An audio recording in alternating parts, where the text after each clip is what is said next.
So for a long time, I pondered on, well, just how far can you go? How far could an individual push yourself? I believed swimming around the world was always capable. I knew what I was capable of. I had a lot of confidence that under the right circumstances, theoretically speaking, it was doable. And excuse me. And eventually I started looking at routes, various distances across continents. And those distances would take, maybe 5 years, 6 years tops. And I never really found something significantly impressive that I was willing to kind of leave the army. So to give up a career, because I'd spent 12 years in the army ultimately. Until one day I got a birthday card from my father, and inside the card he'd written a note. And he had talked about the possibility, or that, because my father was special forces, and there was a couple of special forces guys who had talked about the possibility of walking from London to New York over something called the Bering Land Bridge, which I'd never heard of before.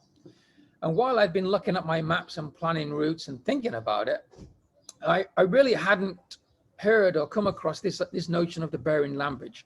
Of course, it's not really a Bering Land Bridge. It used to be a Bering Land Bridge, maybe 25,000 to 20,000 years ago, during the last maximum glacial expanse. But now basically you had like 57 miles of open water between Alaska and Russia. But with that as a theoretical possibility, then I suddenly realized that all these continents could be joined. And I think when I got to that point, and I thought, I don't know why anybody would want to stop in New York, why not take it all the way down to the bottom? And that's how it began. I think once I drew that on a map, and I suddenly realized that one of the world's greatest challenges was there right in front of me, and I couldn't let it go.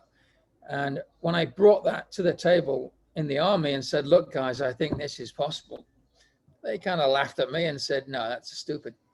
That's ridiculous. And that was more of a challenge. I think telling a young paratrooper that he can't do that, obviously then I'm going to go and do it. And that's pretty much how it played out, almost like a bad bet in the bar. And as that challenge grew, I just ran with it. And before I knew it, I was packing my bags and on my way.